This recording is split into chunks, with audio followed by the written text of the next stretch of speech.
Je suis masochiste, je sors la grosse chemise. Alors, avant d'attaquer le rattrapage du mois de mai, quelques petites infos pour le mois de juin. En effet, lors de la semaine du 18 juin, je serai au Hellfest, et lors de la dernière semaine de juin, je serai en vacances avec la famille. Du coup, je ne sortirai pas les critiques de Sans un bruit, de Bécassine, de Love Simon et de Sicario 2. Ce sera sans doute dans les rattrapages, mais je ne vous garantis rien. Ah, et autre chose, certains m'ont demandé qu'est-ce que c'était les petites papates ou la queue que l'on voyait de temps en temps s'agiter. Mais il faut savoir que dès que je tourne ici, je suis squatté par cette saloperie qui se met sur mon bureau et qui quelquefois m'attrape les manches. Voilà. Et bon, c'est bon, je t'ai présenté, tu peux arrêter de faire ta star. Tu te baisses. Ça y est, je l'ai montré une fois, il veut plus détourner la caméra. Tu dis ça? Ça? Oui, je sais bien. Aïe, aïe, aïe, aïe. Et on commence les rattrapages avec Action ou Vérité de Jeff Wadlow, qui en est aussi le scénariste. Il parle en fait d'un groupe de jeunes qui se retrouvent confrontés à un démon suite à un jeu d'action ou vérité. Alors c'est un peu spécial, à la base ce film ne devait pas figurer au rattrapage, il devait être un film totalement critiqué, mais que je devais faire en collaboration avec une amie, mais mon amie a eu des problèmes de santé, du coup je n'ai pas pu faire les scènes d'intro, et j'ai pas pu faire le tournage de la critique. La Dragonne, si tu regardes cette vidéo, j'espère que ça va mieux.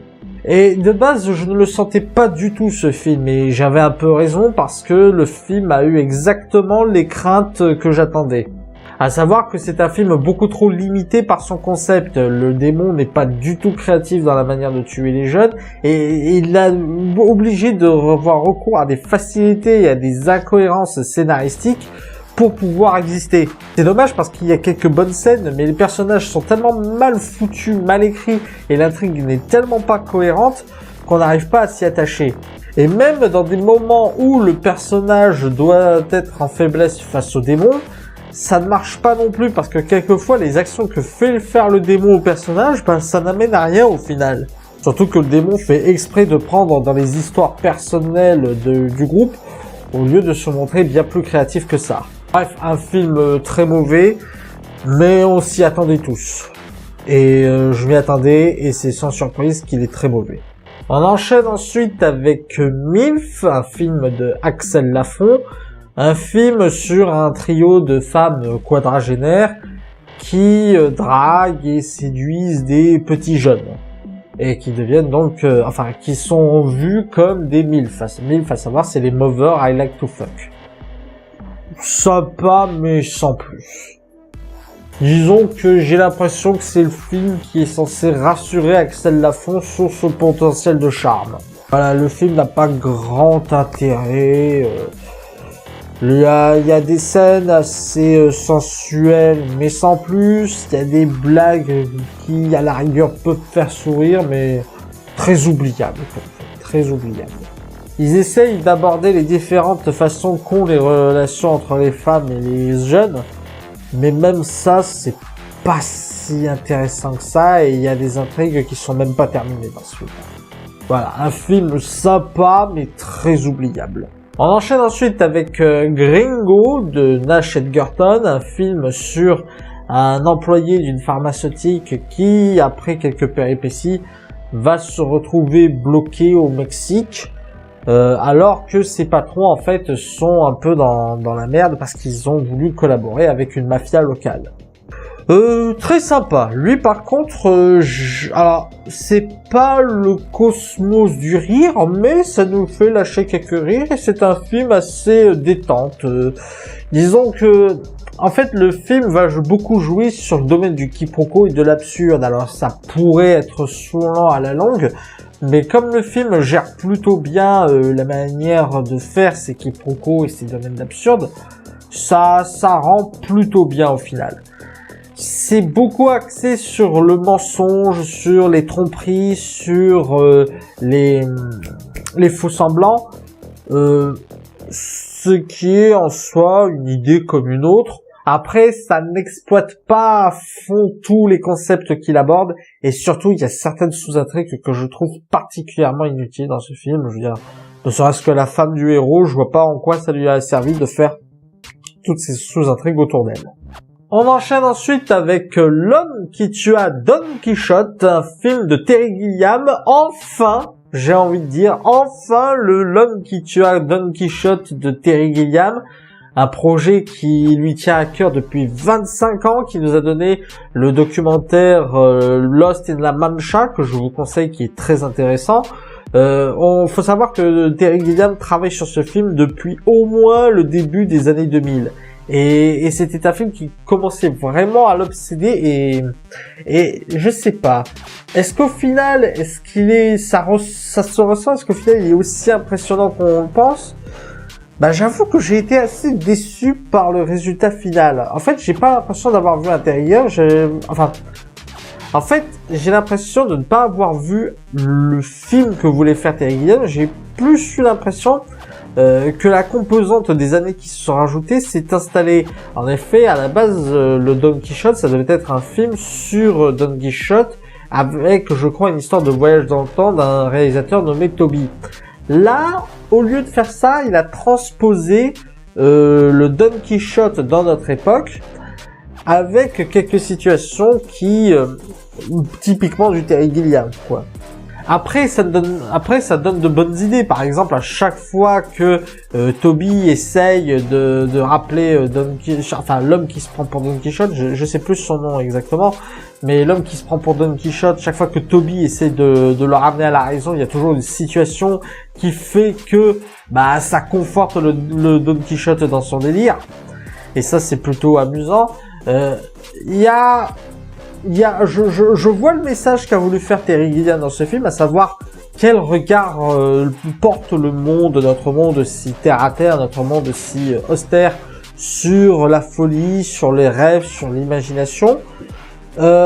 Autant je trouve que c'est une idée qui a été assez maltraitée, notamment en ce qui concerne la confrontation entre le réalisme et la rêverie. Soit c'est beaucoup trop fantastique qu'on puisse y croire et on se dit que forcément il y a quelque chose qui ne va pas, soit les images qu'on nous montre concernant le réel c'est du réel un peu sale, le cadre n'est pas joli, le cadre n'est pas bien travaillé, il y a des décors.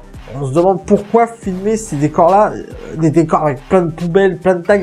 On se demande vraiment pourquoi. Est-ce que c'est fait pour rappeler l'austérité de ce monde, rappeler le fait que le monde est moche, sans rêverie ni folie. Je sais pas si c'est pour ça, mais c'est assez mal représenté. Le sujet est intéressant à traiter, mais dans le film, je le trouve mal traité. On enchaîne ensuite avec Mutafukaz, film franco-coréen de Shojiro Nishimi et de Run. Run qui est le dessinateur de la bande dessinée originale auquel ce film est adapté. L'histoire nous raconte celle d'Angelino, un gars qui vit à Dark Mid City et qui, avec son ami, je sais plus comment, Vince, avec son ami Vince, suit des aventures étranges qui lui arrivent au sein de Dark Mid City. J'en attendais peut-être un peu trop de ce film, je vous l'avoue, parce que je sais pas, je trouve qu'il n'est pas vraiment à la hauteur de sa réputation. C'est un film, alors oui, effectivement, en termes de film d'animation, il ose des choses, ça on va pas le nier, il ose plein de trucs, il est assez irrévérencieux. Les doubleurs s'en sortent très bien, Orelsan et Gringe en premier lieu d'ailleurs, parce que c'est pas vraiment eux auxquels on s'attend une bonne performance. Il y a évidemment la voix de Féodor Atkin qui pour moi c'est du bonbon pour les oreilles.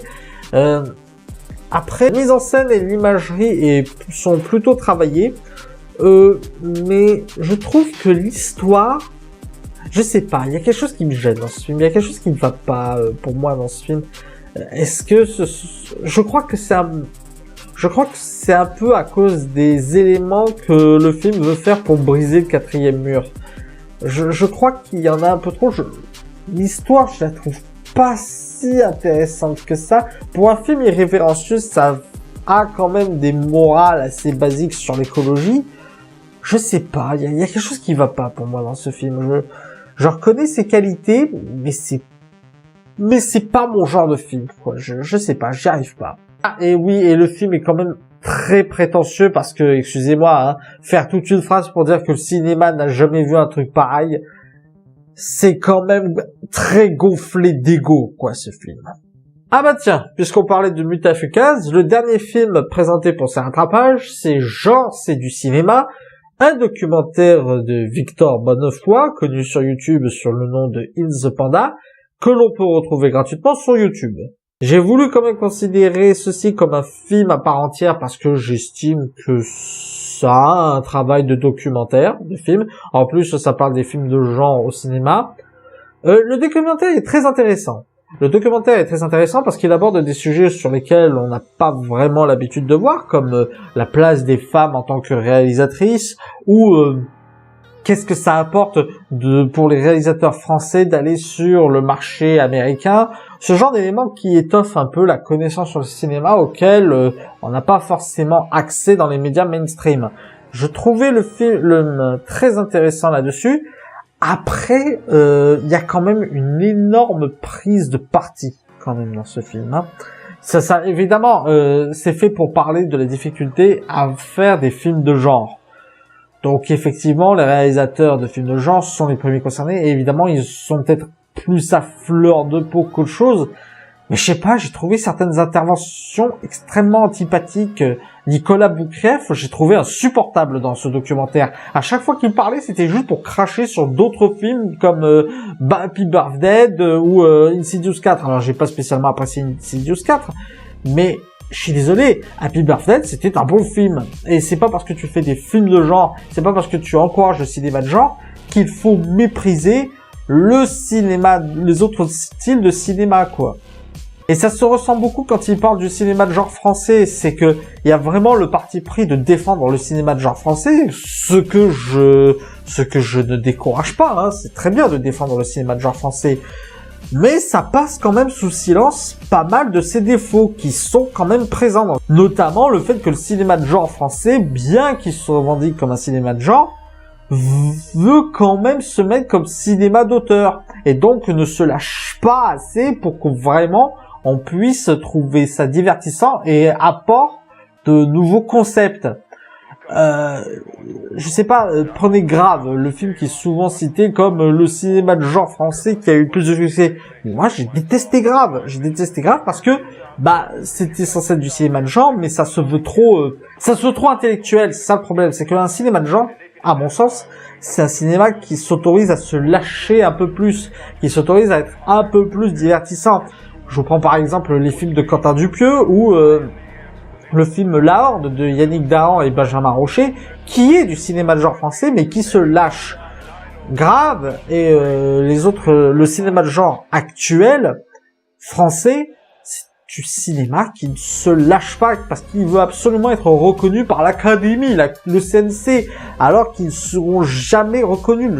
Je dis pas que c'est leur faute s'ils ne seront jamais reconnus, mais c'est pas la peine d'essayer de faire quelque chose d'impossible et d'aller à fond dans le concept de cinéma de genre plutôt que de vouloir absolument se donner un air de cinéma d'auteur. Bon, j'ai vachement digressé. En gros, c'est un film très intéressant pour se renseigner sur le cinéma de genre, mais il y a quand même une grosse prise de parti et on regrette qu'il n'y ait pas plus de neutralité. Voilà, c'était les rattrapages pour le mois de mai. J'espère que ça vous aura plu. N'hésitez pas à mettre un pouce vert si c'est le cas et à partager sur les réseaux sociaux. D'ici là, allez au cinéma. Ciao!